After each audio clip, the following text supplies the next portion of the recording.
नमस्कार दोस्तों, मैं आनंद सर एक बार फिर से आपका मैथमेटिका के YouTube चैनल पर स्वागत करता हूं। मित्रों, आज की हमारी चर्चा का विषय जो है वो रासायनिक केमिस्ट्री से रेडियो एक्टिविटी है, जो कि काफी महत्वपूर्ण चैप्टर माना जाता है। कंपटीशन पॉइंट ऑफ व्यू से यहाँ से एक आध क्वेश्चन तो हमसे बन ही जाते हैं। अगर आप एसएससी लेवल पर जाइए, ऑब्जेक्टिव आ जाते हैं। पॉलिटेक्निक में भी कई बार ऑब्जेक्टिव आ जाते हैं। न्यूमेरिकल प्रॉब्लम छोटी छोटी बन जाती हैं। तो ये काफी महत्वपूर्ण चैप्टर है। और अगर आपने इस 35-40 मिनट के वीडियो को अप्रोक्सीमेटली ध्यान से देखा तो मैं गारंटी देता हूं कि आपका सारा सवाल लग जाना है इस लेवल पर। तो बहुत ध्यान से समझिएगा, बहुत मजा आने वाला आपको। क्या है radio activity?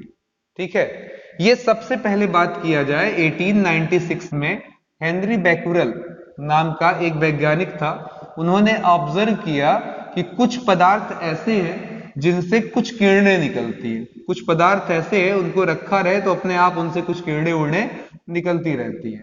Some rays coming out from them, ठीक है, बाहर की तरफ निकलती रहती है। और जब इनको किसी फोटो प्लेट के आगे रख दिया जाए, फोटो प्लेट का मतलब बहुत लोग परेशान हो गए होंगे, अरे भाई फोटो आप पहले खिंचाते थे तो रील बनती थी, तो वही वाली कहानी है। तो वही वाला फोटो प्लेट है। अगर इस पर इसको सामने रख दिया जाए तो ये काला पड़ जाता है। इस घटना को उन्होंने रेडियो एक्टिविटी का नाम दिया। इस घटना को उन्होंने रेडियो एक्टिविटी का नाम दिया। और जो पदार्थ ऐसा काम कर रहे थे उन्हें रेडियो एक्टिव तत्व यानी कि रेडियो एक्टिव एलिमेंट कहा गया। इसमें आगे चलकर हमें बहुत सारे पदार्थ मिले, जैसे यूरेनियम, रेडियम, पोलियम वगैरह। ठीक है, ये रेडियम, यूरेनियम, ठीक है, प्लेडियम, ये सारी चीजें हमको मिली जो रेडियो एक्टिव पदार्थ थे। ठीक है, अब इसमें एक बहुत इंपॉर्टेंट क्वेश्चन पूछा जाता है कि रेडियम की खोज किसने की? ठीक है, रेडियम की खोज किसने की? Who is the inventor of radium? ठीक है, ये खोज किसने की? ये बहुत कॉमन सवाल है, हमारे बहुत सारे एग्जाम्स में पूछा जाता है। तो हमारे पास इसका जवाब है कि ये हमें मैडम क्यूरी और पियरे क्यूरी, ये दोनों पति पत्नी हैं। पियरे क्यूरी साहब थे और उनकी पत्नी थी मैडम क्यूरी। ठीक है, मैडम क्यूरी, इन दोनों ने मिलकर ये दिया हमको। ठीक है, और ये कब दिया था? 1903 में। ठीक है, रेडियम आप घड़ियों में भी यूज करते हैं। घड़ियों में कभी कभी इनसे छोटे छोटे स्पॉट बने रहते हैं। और अगर आपका कमरा अंधेरा हो और उस पर हाथ आप ऐसे रखिए तो अंधेरे में भी वो पॉइंट्स चमकते हैं। ये भी ना देखा हो तो बाईपास रोड पर आपने पेंटिंग देखी होगी पीली वाली, जब आप रात में आते हैं तो पीला वाला वो लाइट जो है बाईपास वाले रोड पर जो निशान बने रहते हैं उस पर चमकते रहते हैं, तो रेडियम पेंट होता है, इस नाते वो अंधेरे में चमकता है। ठीक है, तो 1903 में उन्होंने इसका खोज किया और जिसके लिए उन्हें उस साल का नोबेल प्राइज मिला था। अब इस क्वेश्चन को कई तरीके से पूछा जाता है, ध्यान दीजिएगा। रेडियम की खोज किसने की? जवाब है पियरे क्यूरी और मैडम क्यूरी। इसके बाद सवाल ये बनता घुमाकर 1903 का नोबेल पुरस्कार किसको मिला? Answer Pierre Curie, madam Curie. फिर इसी सवाल को घुमाकर पूछते हैं कि 1903 में जो नोबेल प्राइज दिया गया वो किस लिए दिया गया? तो जवाब है रेडियम की खोज के लिए। क्लियर हो गया? बहुत इंपॉर्टेंट क्वेश्चन बना यहां पर। ठीक है, अब चलिए जरा, कुछ पदार्थ मैंने बोले, बाद में लोगों ने एनालिसिस किया कि ऐसे पदार्थ जिनके नाभिक यानी कि न्यूक्लियस भारी होते हैं उनसे ऐसी किरणें निकलती हैं, ऐसी रेज निकलती हैं। तो मान लेते हैं इन रेज को हमने निकाला। ठीक है, यहां से निकाला ऐसे, फिर एक छोटा सा प्रयोग किया गया। इस किरणों के निकलने के साथ साथ यहां पर इलेक्ट्रिक फील्ड लगा दिया गया, यानी कि वैद्युत क्षेत्र लगा दिया गया। मतलब एक तरफ आप नॉर्मली कह लीजिए सेल टाइप का प्लेट लग गया, एक तरफ प्लस का और एक तरफ क्या, माइनस का। तो ये जो किरणें निकल रही थी वो कुछ इस तरीके से हुआ, कुछ किरणें माइनस की तरफ गई, कुछ किरणें प्लस की तरफ गई और कुछ सीधी निकल गई। अब आप बता सकते हैं बड़े अच्छे से कि जरूर इनका तीनों का स्वभाव अलग अलग है। ये देखने से ही पता चल गया। क्यों? क्योंकि हम जानते हैं हमेशा अपोजिट चार्जेस यानी कि विपरीत जो हमारे आवेश हैं वो एक दूसरे को क्या करते हैं? अट्रैक्ट करते हैं, आकर्षित करते हैं। तो विपरीत आवेश एक दूसरे को क्या करते हैं? आकर्षित। अगर इधर कोई हमारी किरण जा रही है, रेज जा रही है, तो पक्का उसका स्वभाव कैसा होना चाहिए? पॉजिटिव। अगर कोई पॉजिटिव की तरफ जा रहा है तो उसका स्वभाव कैसा होना चाहिए? निगेटिव। और कोई किसी से कोई मतलब नहीं रखता, मतलब न्यूट्रल होगा, यानी कि हिंदी में बोलेंगे तो उदासीन होगा। ठीक है। अब ये पॉजिटिव किरणें यहां अल्फा कहलाई, निगेटिव किरणें हमारी बीटा कहलाई, और जो उदासीन किरणें थी वो क्या कहलाई, गामा कहलाई। अंडरलाइन करिएगा मेरे दोस्तों, यानी कि रेडियो एक्टिविटी की एक परिभाषा और आ चुकी है आपके पास। वो क्या आ चुकी है कि अगर किसी पदार्थ से अल्फा बीटा गामा निकलता है तो पदार्थ रेडियो एक्टिविटी है, सॉरी रेडियो एक्टिव तत्व है, रेडियो एक्टिव एलिमेंट है, और यह घटना क्या कहलाएगी, रेडियो एक्टिवता। ठीक है, वेरी सिंपल थिंग। ठीक है, अब इनके तीनों के बारे में कंपेरेबल स्टडी है, इस पर ऑब्जेक्टिव सवाल हमसे पूछे जाते हैं और बहुत सारे क्वेश्चन बन जाते हैं। आइए चलिए देखते हैं जरा, अल्फा बीटा गामा के गुणधर्म, यानी कि property of alpha beta and gamma. ठीक है, चलिए अल्फा बीटा और गामा की प्रॉपर्टी हमको देखनी है। ठीक है, तो अल्फा है क्या, तो ये देखिए मैं आपसे जितनी बहादुरी के साथ बोलता हूं, बहुत सारी बुकें नहीं बोलती हैं। अल्फा बराबर होता है 2He4। ये क्या बताता है आपको मालूम है, इसको हम बोलते हैं एटॉमिक नंबर। क्या बोलते हैं, नीचे वाले को एटॉमिक नंबर, हिंदी में परमाणु संख्या। ठीक है, परमाणु संख्या। और ये जो 4 आपने लगाकर बैठा हुआ ऊपर, इसे हम लोग एटॉमिक मास बोलते हैं, यानी कि परमाणु भार। ठीक है, तो अलर्ट रहिएगा थोड़ा। अब देखिए ऑब्जेक्टिव एक बन चुका है, अल्फा कण किसके तुल्य है, alpha ray is equivalent to what, 4 option वहां दे देगा, आंसर देख लीजिए किसके, हीलियम के। हीलियम तत्व को ही हम अल्फा कह सकते हैं, अल्फा को हम हीलियम कह सकते हैं।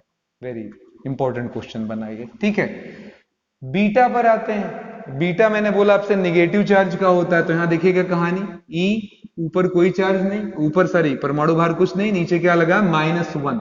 ये माइनस क्या बताता है, इस पर आवेश यानी कि चार्ज कैसा है, निगेटिव है, और सिर्फ कितना आवेश है, -1 का चार्ज है। और तीसरा मैंने बोला था कि ये उदासीन होता है, इसमें कुछ लेता देता है नहीं मामला, तो ऊपर भी 0 और नीचे भी 0 आप लगा सकते हैं। क्लियर हो गया। तो ये रहा अल्फा और गामा का छोटा सा डिस्क्रिप्शन। अब यहां पर देखिएगा, कोई पूछेगा कि बीटा किसके तुल्य है, तो बीटा पर कैसा चार्ज है जरा बताइएगा, निगेटिव। हम जानते हैं इलेक्ट्रॉन पर भी कैसा होता है, निगेटिव चार्ज। तो ये किसके इक्विवेलेंट है, तो जवाब है सर ये इलेक्ट्रॉन कण के इक्विवेलेंट है। देखिए कितने अच्छे अच्छे ऑब्जेक्टिव बन गए पहले ही लाइन में। अल्फा किसके तुल्य है, जवाब है हीलियम तत्व के। दूसरा है बीटा किसके तुल्य है, इलेक्ट्रॉन तत्व के। और गामा की कोई बात ही नहीं, इसके निकलने उकलने से कोई फर्क नहीं पड़ने वाला, क्योंकि ये उदासीन है। ठीक है, अब यहां पर देखिएगा, देखकर ही आपको पता चल गया होगा ये भारी है, क्योंकि ये 2 एटॉमिक नंबर 4 वो सब बड़ी की कम है, यानी कि ये क्या होता है, भारी होता है। और भारी होने के नाते इसके अंदर आयनीकरण यानी कि आयोनाइजेशन प्रॉपर्टी, किसी को थपड़ियाने की प्रॉपर्टी, ऐसे बोलने आसानी से कि किसी पर गिरेंगे तो घम से गिरेंगे, उनका हालत खराब हो जाएगी।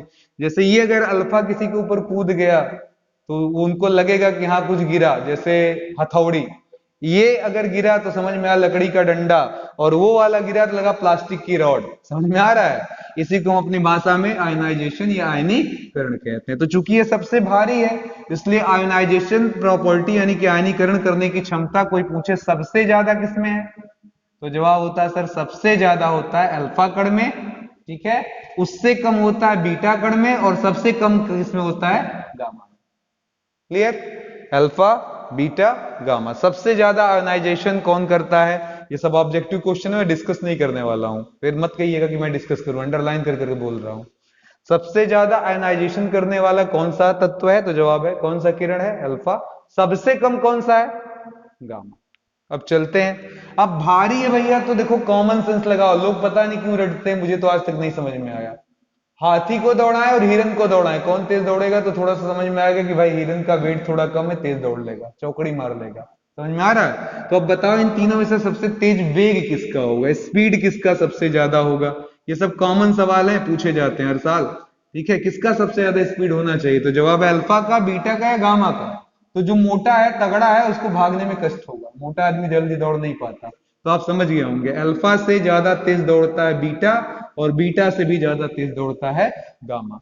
अब इनमें अगर आप कंपेयर कराना चाहें तो ये 1/10 स्पीड ऑफ लाइट, सी से क्या दिखाते हैं, स्पीड ऑफ लाइट, प्रकाश की किरण का 1/10वां हिस्सा, ये प्रकाश की किरण का 9/10वां हिस्सा, और ये खुद प्रकाश के बराबर यानी कि स्पीड ऑफ लाइट से मूव करता है। अब इसी नाते ये स्पीड ऑफ लाइट से मूव करने के नाते एक और इंपॉर्टेंट बात मैं बोलने जा रहा हूं, ये विद्युत चुंबकीय तरंग होता है। कैसा तरंग होता है, विद्युत चुंबकीय तरंग, यानी कि अंग्रेजी में इलेक्ट्रोमैग्नेटिक वेव। क्या बोलते हैं इसको, इलेक्ट्रोमैग्नेटिक वेव बोलते हैं। क्लियर हो गया। तो गामा किरणें इलेक्ट्रोमैग्नेटिक वेव होती हैं। ठीक है, अब यहां पर एक क्वेश्चन मैं और पूछने वाला हूं, फिर से देखूं कितने लोगों के दिमाग में बैठा हुआ है। क्वेश्चन था आया हुआ कि चुंबकीय क्षेत्र में हमने किसी नाभि इसी रेडियोएक्टिव तत्व को रखा, तो कौन सा ऐसा किरण है जो वैद्युत क्षेत्र के प्रभाव में नहीं आएगा, वैद्युत क्षेत्र के। तो एकदम सिंपल जवाब था, अभी मैंने समझाया, याद आ रहा है आपको कि अगर ये तत्व यहां से निकल रहा है, एक सीधे निकलेगा ऐसे ऐसे, याद आ रहा है, पॉजिटिव है इधर और इधर क्या है, नेगेटिव है। तो ये पॉजिटिव वाला कौन सा, बीटा जाएगा, इधर गामा, इधर अल्फा जाएगा, क्योंकि अल्फा पर कैसा चार्ज होता है, पॉजिटिव, पॉजिटिव जाएगा निगेटिव के पास, निगेटिव जाएगा पॉजिटिव के पास, और सीधे सीधे कौन निकल जाएगा। ठीक है, एक अगला क्वेश्चन भी बन गया, सबसे तेज चलने में अगर चाल देखा जाए तो सबसे तेज कौन चलता है, अल्फा, बीटा या गामा। तो आंसर हुआ गामा। सबसे धीरे कौन चलता है, अल्फा। ठीक है, ये सारी चीजें हैं। अच्छा ये बात बताओ कि अगर कोई चीज तेज चल रही है तो वो अगर आकर आपसे लड़ी तो ज्यादा छनछनाओगे या जो धीरे से आकर लड़ेगी, मोहब्बत से आकर ऐसे आकर लड़ जाए, वो वाली ज्यादा आपको मजा देगी। तो जवाब होगा सर, जो तेजी से आकर लड़ेगी वो मेरे अंदर छेद भी कर सकती है, जैसे बंदूक की गोली। तो अब आप बताइए सबसे तेज चल कौन रहा है, जरा बताइएगा। गामा। सबसे हल्का कौन चल रहा है, अल्फा। पेनिट्रेटिंग प्रॉपर्टी मतलब किसी में भी छेद करने की क्षमता, ठीक है, सबसे अधिक किस में होती है, गामा में। ऐसा इसलिए है क्योंकि गामा की स्पीड सबसे हाई है। पक्का हो गया। तो पेनिट्रेटिंग प्रॉब्लम यानी कि भेदन क्षमता, भेदन क्षमता अगर पूछे तो सबसे कम अल्फा में, उससे ज्यादा बीटा में, उससे ज्यादा। ये सारे कॉमन क्वेश्चन है मेरे दोस्तों, और क्या क्या बताया जाए, समझ में आ रहा है। तो ये सब प्रॉपर्टीज हो गई, दिमाग में बैठा लीजिए, इस पर क्वेश्चन, ये सारे ऑब्जेक्टिव तैयार हो गए। ठीक है, अब थोड़ा सा मजा लिया जाए कि क्या प्रभाव पड़ेगा अगर कोई अल्फा कण निकलता है या बीटा कण कहीं से निकलता है, तो क्या प्रभाव पड़ता होगा। ठीक है, इस पर ऑब्जेक्टिव क्वेश्चन भी बना लिया जाएगा। ठीक है, चलिए जरा देखिए, अल्फा के बारे में आपने बताया कि सर अल्फा हमारा है He24। ठीक है, मान लेते हैं, एक एग्जांपल उठा लेते हैं कि मान ले एक हमारे पास कोई एटॉमिक नंबर यहाँ पर एक तत्व पड़ा हुआ है जिसके नीचे यहाँ पर 14 लिखा हुआ है, यहाँ पर 30 लिखा हुआ है। हमने कहा इससे अल्फा कण निकला, क्या बोला, अल्फा कण निकला। तो ये बताओ अल्फा कण निकला का मतलब ये हुआ कि यहाँ पर आ जाएगा आपका He24। अब इधर से आपको बैलेंस करना पड़ेगा, यहाँ बी लगाइए, देखिए यहाँ 14 है तो यहाँ नीचे नीचे जुड़कर क्या होना चाहिए, 14। यहाँ 30 है तो यहाँ ऊपर ऊपर जुड़कर क्या होना चाहिए, 30। बात समझ में आ रही है। तो बताओ जरा, यहाँ 2 है, यहाँ पर मुझे नहीं मालूम, यहाँ x लिख लें, यहाँ y लिख लें। अब कितना आसान न्यूमेरिकल है, बोलिए जरा। ऊपर वाला कंपेयर करेंगे तो कहेंगे सर ये 30 बराबर y+4, और नीचे वाला ले लेंगे तो 14 बराबर x+2। ठीक है, अब बताइए जरा x की वैल्यू या y की वैल्यू कितनी हो जाएगी, तो कहेंगे सर y बराबर 26 और x बराबर 12 हो जाएगा। आसान है। इसी तरीके से अगर हमने पूछा कि इसी एटॉमिक, इसी वाले तत्व से हम बीटा कण निकालने के मन में है, किसमें निकालने के मन में है, बीटा कण। तो देखिए यहाँ बीटा कण निकला, ठीक है, यहाँ -1, यहाँ 0। अब यहाँ कुछ बन रहा होगा, नाम दे दिया मैंने C, मुझे नहीं मालूम नीचे क्या लिखने वाले हैं हम, x डैश और y डैश। अब इधर से जरा देखिएगा आप, अभी ये अच्छे से समझ लें, इस पर कुछ न्यूमेरिकल लगाऊंगा और अभी एक नियम भी बताऊंगा, बड़ा मजा आएगा आपको। ठीक है, इधर देखिए जरा, ये 14 ऊपर वाला देख लीजिए, 30 बराबर y डैश +6, 6 को इधर भेज देंगे, y डैश बराबर आपका कितना आ जाएगा, 24। इसी तरीके से 14 बराबर नीचे देखिए x डैश प्लस -1 इधर आ जाएगा, तो x डैश बराबर 15। आपने ध्यान दिया, यहाँ 15 हो गया, यानी कि 14 से 15 एटॉमिक नंबर कितना हो गया 15। एटॉमिक नंबर बढ़ रहा है क्या निकलने पर, बीटा के। हमारी आवर्त सारणी या पीरियोडिक टेबल आपने पढ़ा होगा, hydrogen, helium, lithium, barium, boron, ऐसा सब आपने पढ़ा है। ठीक है, ये क्रम से ऐसे सेटअप होता है। और किस आधार पर सेटअप होता है हमारा, तो जवाब है एटॉमिक नंबर पर। तो अगर कहीं से बीटा, ठीक है, तो यानी कि सेंस ये निकला कि 14 से 15 हो गया, बीटा निकलने पर एटॉमिक नंबर बढ़ता है। कितना बढ़ता है, 1।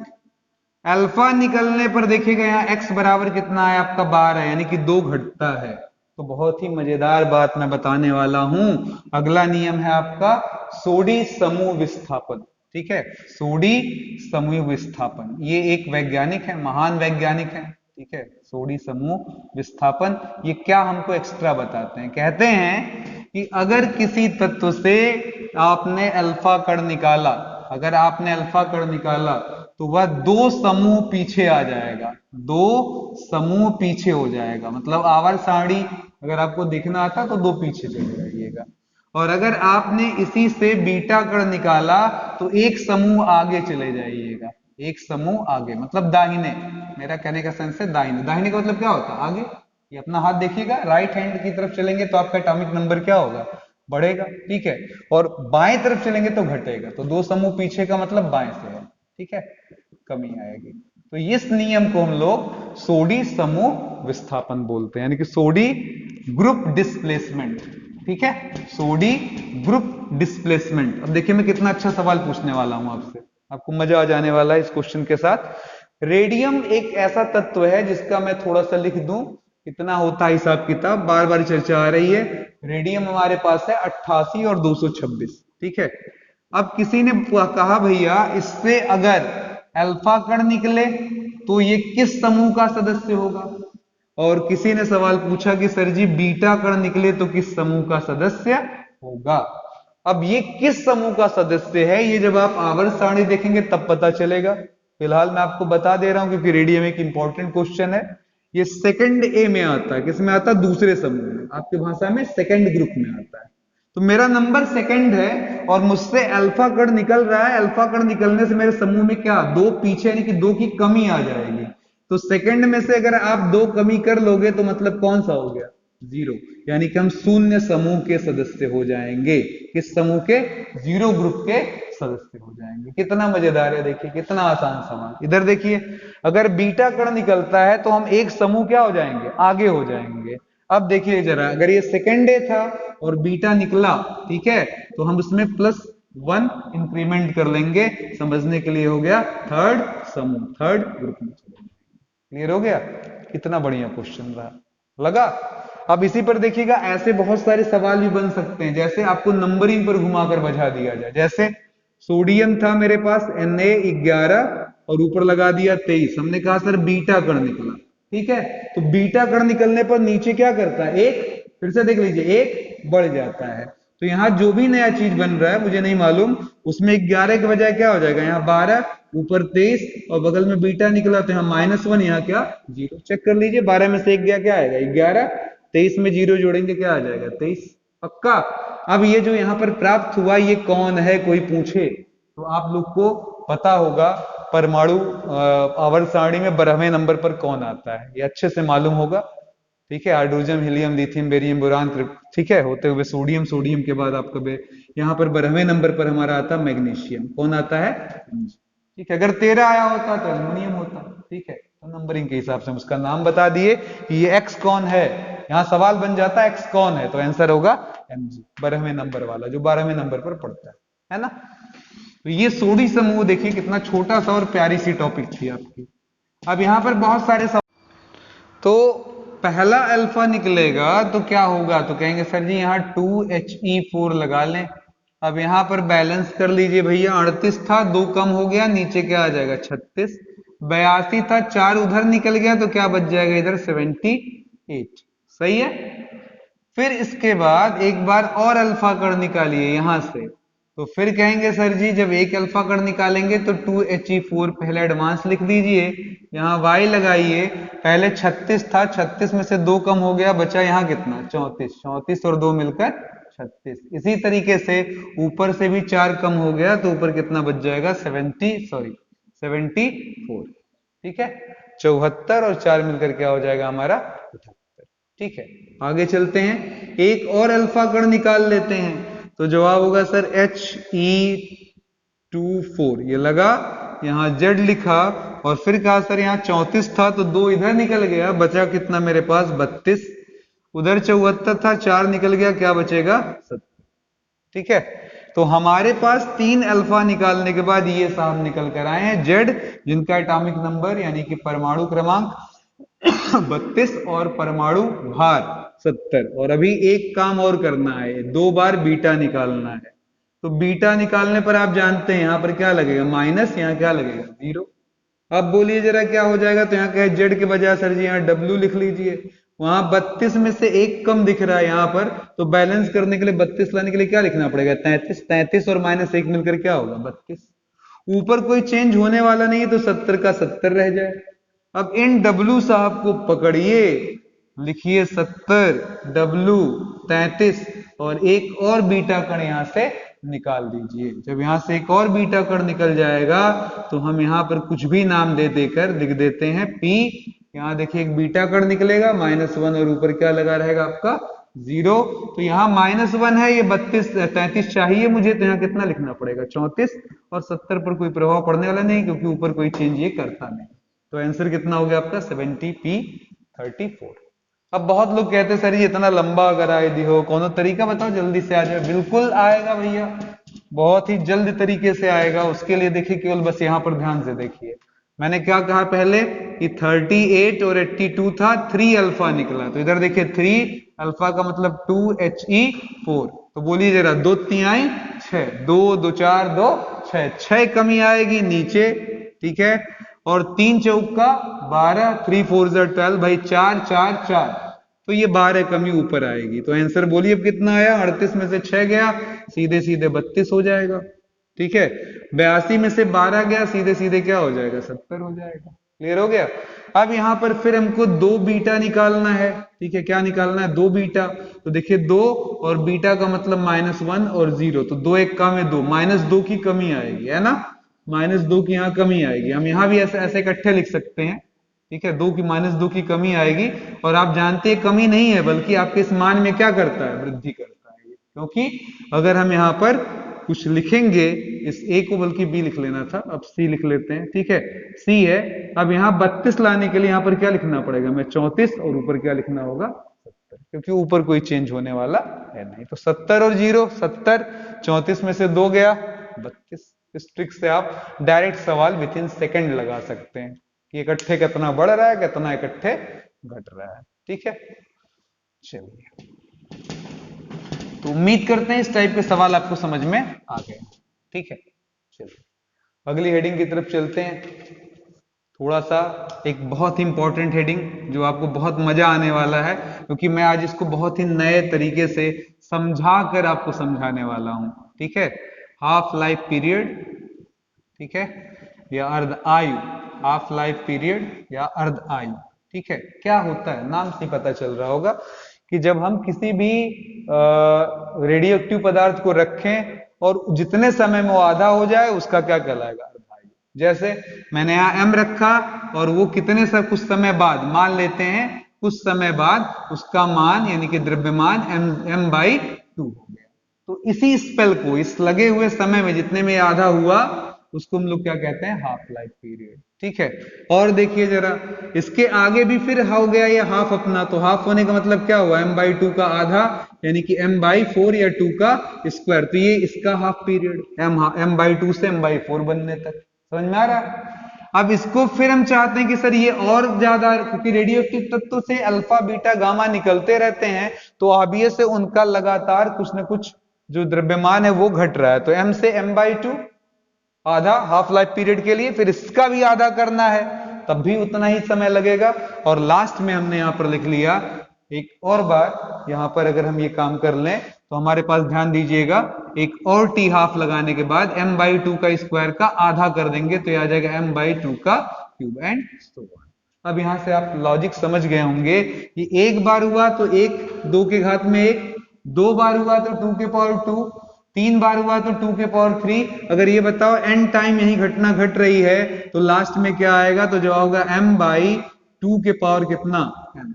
इसी को बुक्स में कैसे लिखता है कि अगर आपका प्रारंभिक द्रव्यमान m0 मान लिया जाए तो बाद में कितना द्रव्यमान आपको मिलेगा, लास्ट में कितना मिलेगा, n टाइम्स यानी कि n बार अगर हाफ लाइफ पीरियड लगा दिया जाए तो आपका फॉर्मूला क्या बनेगा, तो जवाब होगा सर लास्ट में आपके पास बचेगा m, जिसको हम ये टोटल वाले को हम m बोल रहे हैं, तो m बराबर हो जाएगा आपका m0 बाई 2 के पावर m। जितनी बार आप हाफ लाइफ यूज करेंगे उतनी घात, एक बार लगाया 1 घात, 2 बार किया हाफ लाइफ पीरियड 2 घात, 3 बार में 3 पावर, तो n बार में n पावर। तो फॉर्मूला ये बन गया। ठीक है, अब इसी को बुक्स में आपके ऐसे स्टाइल से लिख देगा, थोड़ा इसको थोड़ा सा ऐसे गैप कर भावकाल के साथ, है ना, इजी है।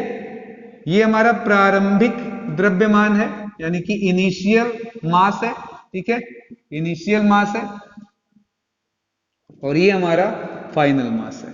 ठीक है, अंतिम मास है। अब इस पर बहुत सारे सवाल बनते हैं मेरे दोस्तों, लोग बहुत सारा क्वेश्चन पूछ बैठते हैं और मैं आपसे पसंद ये करूंगा कि आप सीखने के लेवल में आकर सीखिए। देखिए जैसे मैं क्वेश्चन बोल रहा हूं, यदि रेडियम की अर्ध आयु 1200 वर्ष है, क्वेश्चन सुनिएगा, रेडियम का हाफ लाइफ पीरियड, ठीक है, रेडियम का हाफ लाइफ पीरियड यानी कि टी हाफ अर्धायु 1200 वर्ष है। ठीक है, अब क्वेश्चन को ध्यान से सुनना, कहता है तो कितने समय में 12 ग्राम रेडियम चेंज होकर कितने में चला जाएगा, कह रहा सर ये चेंज होकर 1.5 ग्राम बन जाएगा। कितने समय में 1.5 ग्राम रेडियम बन जाएगा, कितना टाइम लगेगा। अच्छा एक बात और, कुल समय कितना लगा, किसी ने पूछा टोटल समय कितना लगा, तो 1 T half, 2 T half, 3 T half, आपने कितने टी हाफ लिए हैं, n, तो इसलिए टोटल टाइम होता है t बराबर n इंटू टी हाफ, जितने आपने हाफ लाइफ पीरियड यूज किए हो। जैसे ही मान लो 2 घंटा 2 घंटा 2 घंटा 2 घंटा 2 घंटा 5 दाई 2 घंटा यूज करो, 2 पंजे 10, आप 10 बार 2 घंटे का उपयोग करो, 2 दहा में 20, n बार यूज करो 2 इंटू n।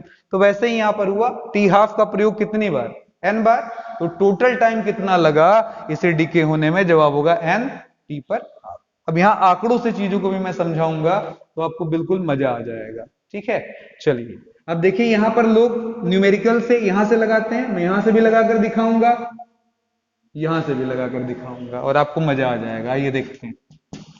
सबसे पहले आप ध्यान से देखिए क्या इसने बोला है कि जब जब आधा होगे समय कितना लगेगा, 1200 वर्ष। फिर से सुनो, जब जब आधा होगे समय कितना लगेगा, 1200 वर्ष।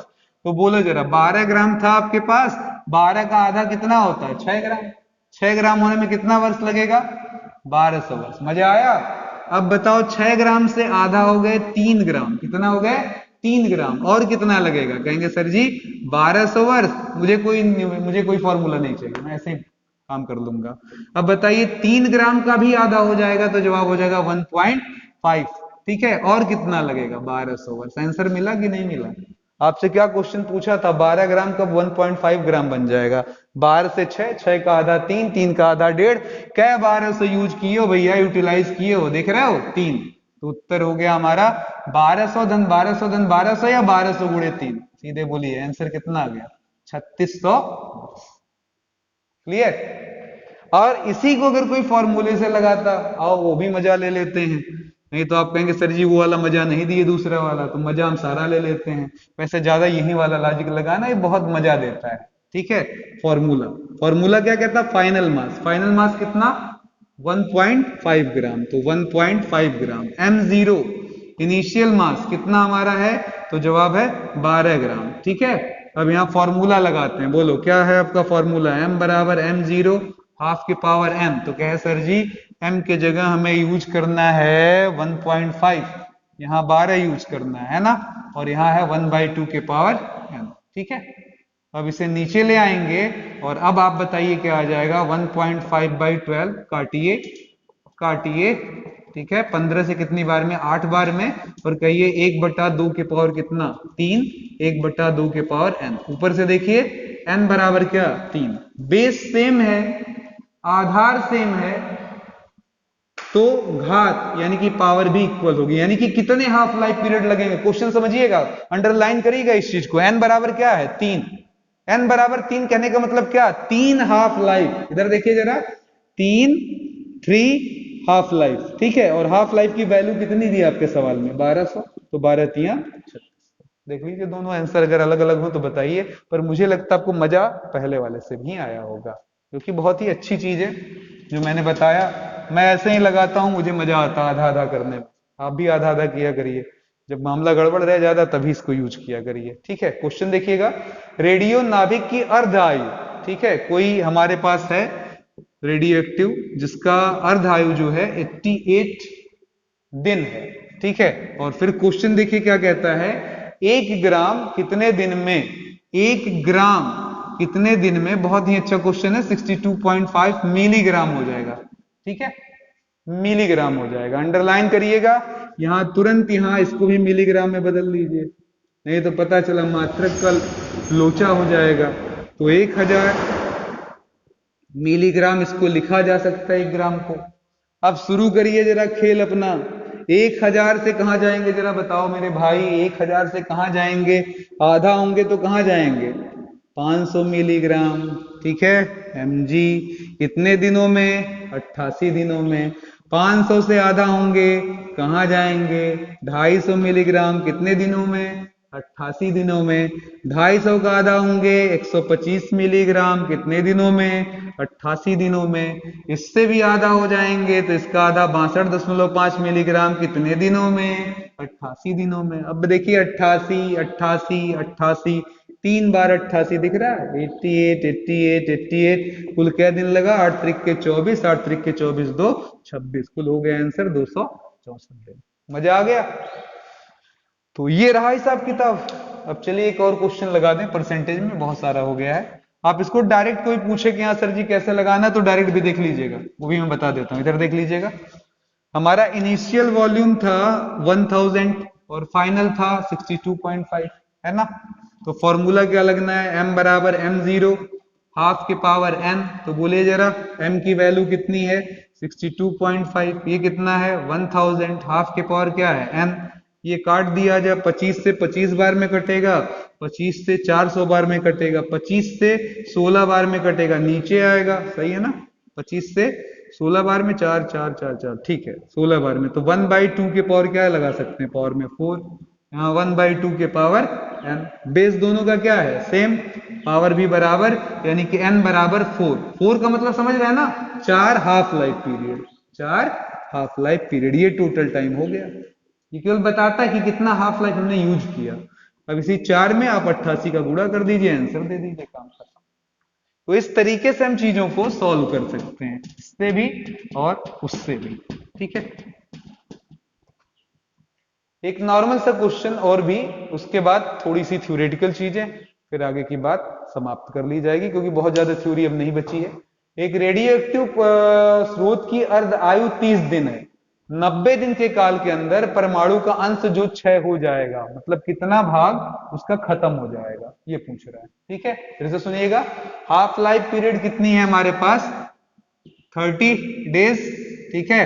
पूछता 90 दिन में कितना क्षय होगा, मतलब कितना खत्म होगा, सेंस ये हुआ कितना क्षय होगा। तो मैं कितना आराम से निकाल सकता हूं, आप देखिएगा मजा आएगा आपको। मैंने लिया m, पहला 30 दिन लगा, है ना, तो क्या हो जाएगा m/2।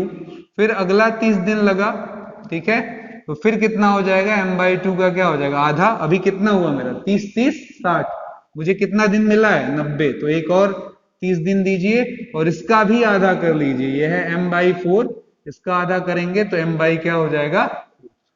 तो फाइनली मेरे पास यहां बचा हुआ कितना है, बचा कितना है ये बताइए जरा। तो बचा है कुल m का 1/8, कुल m का 1/8। अब 1/8 को जरा परसेंटेज में समझ लो मेरे भाई, 100 से काट दें अगर इसको, 100 में से अगर गुणा कर दें तो परसेंटेज में पता चल जाए कितना प्रतिशत बचा है, ठीक है। तो 8 से इसको काटेंगे, 8 एक्का में 8 हो जाएगा, 2 0, 8 दूना 16, 5 0, 8 पंजे 40, यानी कि कितना बचा है, बचा है 12.5, खर्च हुआ है, ठीक है, कितना आसान है, खर्च हुआ है, आप टोटल कितना मानते हैं 100, तो 100 में से 12.5 घटा दीजिए, आपका आंसर आ जाएगा कितना 70, 12 घटा रहे हैं ना, हाँ 87.5%। क्लियर, इतना हमारे पास बचा हुआ है, तो खर्च हुआ है 87.5, 87.5 का हमारे 6 हो चुका है। क्लियर हो गया, वेरी वेरी इजी थिंग। देखिए यही सब चीजें कोई आपको बताता तो बहुत सारे लॉलीपॉप चटवाता इधर उधर के, मैंने आपको बहुत ही सिंपल सी चीजें बता दी कि आप कॉमन सेंस पर आधा आधा कर ही केवल इस कॉन्सेप्ट पर चीजों को खत्म कर सकते हैं। अच्छा एक बात और है, अभी ये लास्ट हेडिंग जो कि नाभिकीय ऊर्जा प्राप्त कैसे कैसे होती है, न्यूक्लियर एनर्जी हमें कैसे कैसे मिलती, ठीक है, how we get nuclear energy, nuclear energy हमें कैसे मिलता है, यानी कि नाभिकीय ऊर्जा कैसे कैसे प्राप्त होती है। तो जवाब है सर इसके दो जुगाड़ हैं। पहला जुगाड़ है नाभिकीय विखंडन, नाभिकीय विखंडन,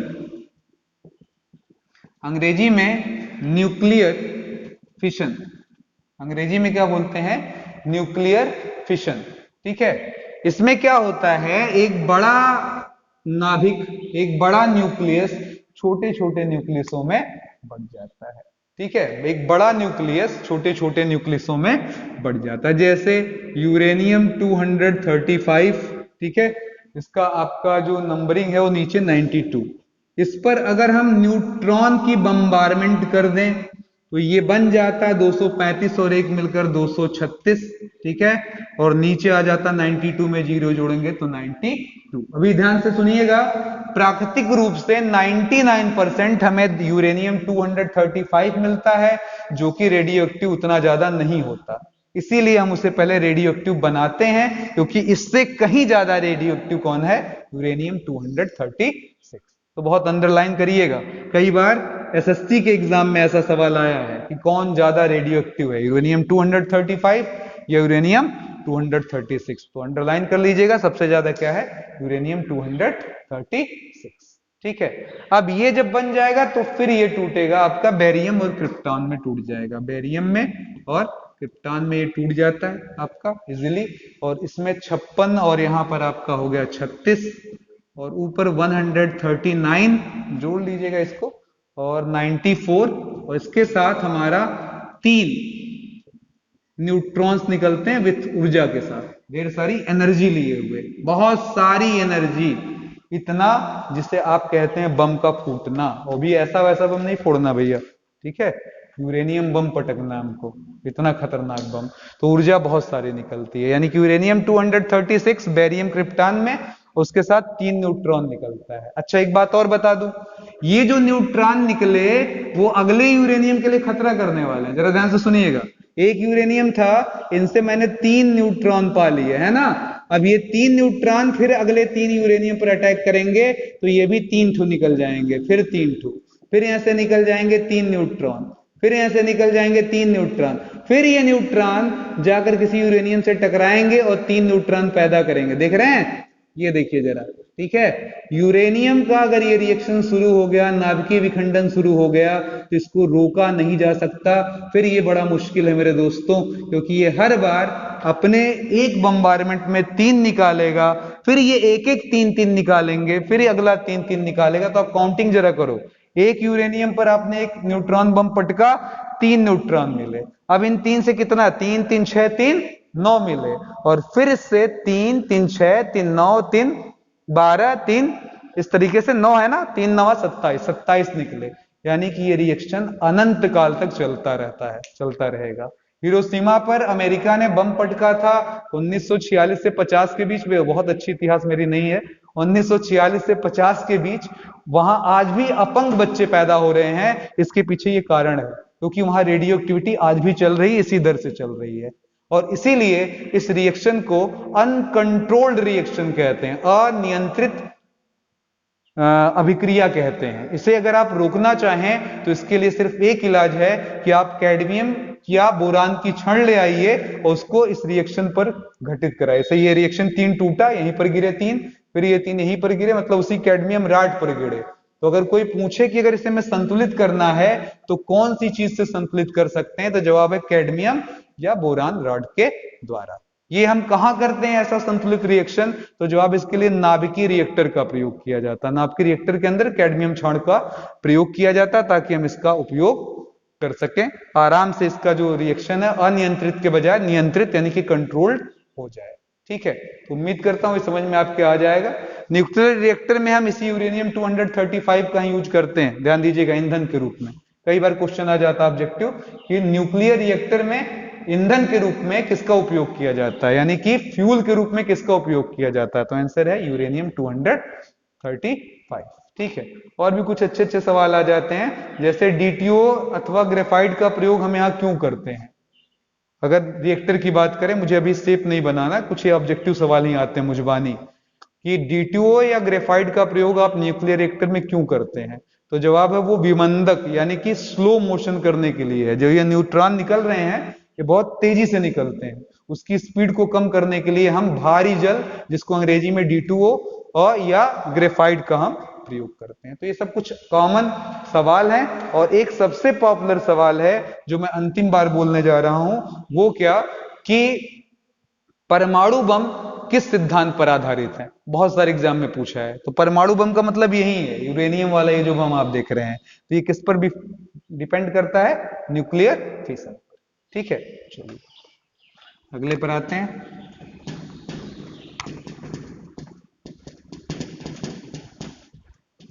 नाभिकीय संयोजन, सेकंड प्रोसेस जो हमारे पास है वो नाभिकीय संयोजन।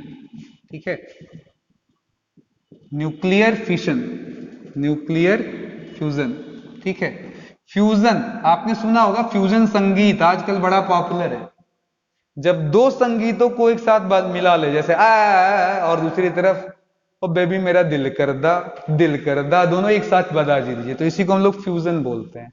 तो फ्यूजन का मतलब होता है जब छोटे छोटे दो या दो से अधिक नाभिक एक दूसरे के पास आए और लड़कर एक बड़ा नाभिक बना ले, तो इस घटना को हम लोग क्या करते हैं, नाभिकीय संयोजन या संलयन का नाम भी दे सकते हैं इसको। ठीक है, या अंग्रेजी में न्यूक्लियर फ्यूजन बोलते हैं। ठीक है, तो काम बहुत ही सिंपल सा है। ठीक है, लेकिन इसमें एक बहुत ही इंपॉर्टेंट क्वेश्चन है, ये occur at very high temperature, ये बहुत उच्च ताप पर ही घटित हो सकता है, अन्यथा इसको घटाया जल्दी नहीं जा सकता। अगर आप न्यूक्लियर फ्यूजन करवाना चाहते हैं तो हाई टेम्परेचर दीजिए।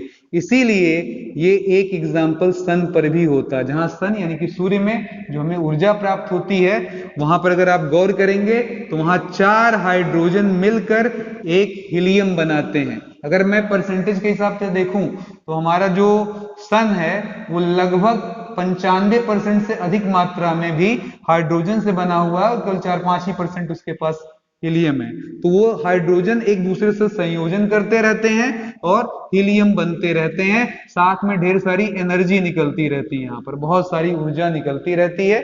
ये हमारे सन की ऊर्जा का स्रोत है, यानी कि सन में अगर ऊर्जा है तो किसके नाते कह सकते हैं, नाभिकीय संलयन के नाते। और क्या होता है वहां, तो इसका आंसर है 4 हाइड्रोजन मिलकर हीलियम और बहुत सारी एनर्जी बनाते हैं। तो ये बातें हो गई, समझ में आ रहा है, तो ये बहुत ही इजी चीज है। अब एक और बम आजकल बना है, आपने सुना होगा हाइड्रोजन बम। कौन सा बम, हाइड्रोजन बम। ये भी पूछ बैठते हैं लोग, हाइड्रोजन बम किस सिद्धांत पर है, तो हाइड्रोजन के नाम से समझ गए होंगे। ठीक है, कि हाइड्रोजन बम किस पर डिपेंड करता है, नाभिकीय संलयन पर। हाइड्रोजन बम किस सिद्धांत पर काम करता है, आंसर न्यूक्लियर फ्यूजन के सिद्धांत पर काम करता है। ठीक है, यहां पर ये बहुत इंपॉर्टेंट क्वेश्चन बार बार मैं अंडरलाइन करूंगा कि ये न्यूक्लियर फ्यूजन केवल और केवल हाई टेम्परेचर पर ही होता है, इसीलिए इसे घटित कराने के लिए बड़ा ही टेंशन है। मतलब अगर हम पृथ्वी पर ऐसा कुछ करना चाहें तो आप समझिएगा पहले आपको हाई टेम्परेचर देना पड़ेगा, बहुत हाई टेम्परेचर। सन के सरफेस का इक्वल टेम्परेचर आप समझ लीजिएगा 6000 केल्विन होता है। और सोचिएगा ये भी बड़ी बात कि 55 अरब हाइड्रोजन प्रति सेकंड सन खाकर तब हीलियम बनाता है। तो ये सोचिएगा कितनी दर से वहां पर दहन चल रहा है, कितनी तेजी से फ्यूल का यूज हो रहा है। ठीक है, यानी कि एक दिन जरूर आएगा जब हमारे सन का सारा हाइड्रोजन खत्म होकर क्या बन जाएगा, हीलियम, और हमारे सन की लाइट हो सकती है गायब हो जाए। ठीक है, तो वेट करिए, वेट एंड वॉच। वैसे भी कोरोना आ गया है, टिड्डी दल आ गया है, ढेर सारी बारिश हो रही है, तो सूरज भी अपनी लाइट बंद कर दे तो कोई बुराई नहीं है। ठीक है। कुछ हमारे रेडियो के समस्थानिक होते हैं जो हम अपने रेगुलर यूज में लेते हैं, जैसे कोबाल्ट 60, बहुत कॉमन सवाल है। कोबाल्ट 60 एक ऐसा रेडियो एक्टिव तत्व है जिसका उपयोग हम कैंसर में करते हैं। कहाँ इलाज करते हैं इसका? कैंसर में करते हैं, तो ये याद करना आपको। अगला है सोडियम 24, N24। ये क्या करता है? हमारे शरीर में जो रक्त बह रहा है उसके प्रवाह को चेक करता है। कभी कभी हमारे रक्त में क्लॉटिंग हो जाती है, तो वो जानने के लिए क्या किया जाता है? सोडियम 24 हमारे ब्लड में इंजेक्ट किया जाता है, जिससे हमें ये पता चलता है कि किस स्पीड से हमारे शरीर में जो रक्त बह रहा वो चल रहा है। कार्बन 14, C14, ये हमारा काम आता है कार्बन डेटिंग में। कई बार पूछा जाता है कार्बन डेटिंग क्या होता है, तो कार्बन डेटिंग का मतलब ये हुआ कि डायनासोर आज कितने साल पहले थे, कोई बताता, अकबर साहब इतने साल पहले थे, फला आदमी इतने पहले था। तो ये हमें कैसे पता चला? लोग मरते जाते हैं और जमीन में वो दबते चले जाते हैं, तो जमीन पर कई परत ऐसे बनती चली जाती है। ठीक है, तो हम इस कार्बन 14 डेटिंग की सहायता से इस परत का आयु निकाल सकते हैं। इसके लिए हमें क्या यूज करना पड़ता है? C14। तो किसी भी चीज की गणना करने के लिए, पुरानी बातों को जानने के लिए, अब जैसे डायनासोर का हमें जीवाश्म मिलेगा तो हम C14 के जरिए, इस प्रोसेस के जरिए C14 की मदद से उसके केवल फोसिल से, फोसिल का मतलब उसके शरीर का एक टुकड़ा भर मिल जाए, उससे हम पता कर लेंगे कि वो आज के कितने बरस पहले यहाँ पर मौजूद था। ठीक है। इसी तरीके से आयोडीन 131 है जो हमें थायराइड ग्रंथि की क्रियाशीलता में काम आता है। तो ये रहा मेरा वीडियो मेरे दोस्तों आज के लिए। उम्मीद करता हूं आपको काफी पसंद आया होगा और आगे भी पसंद आता रहेगा। आपका प्रेम ऐसे ही हमको मिलता रहेगा, इस उम्मीद के साथ मैं आनंद सर लेता हूं आपसे इजाजत। शब्बा खैर।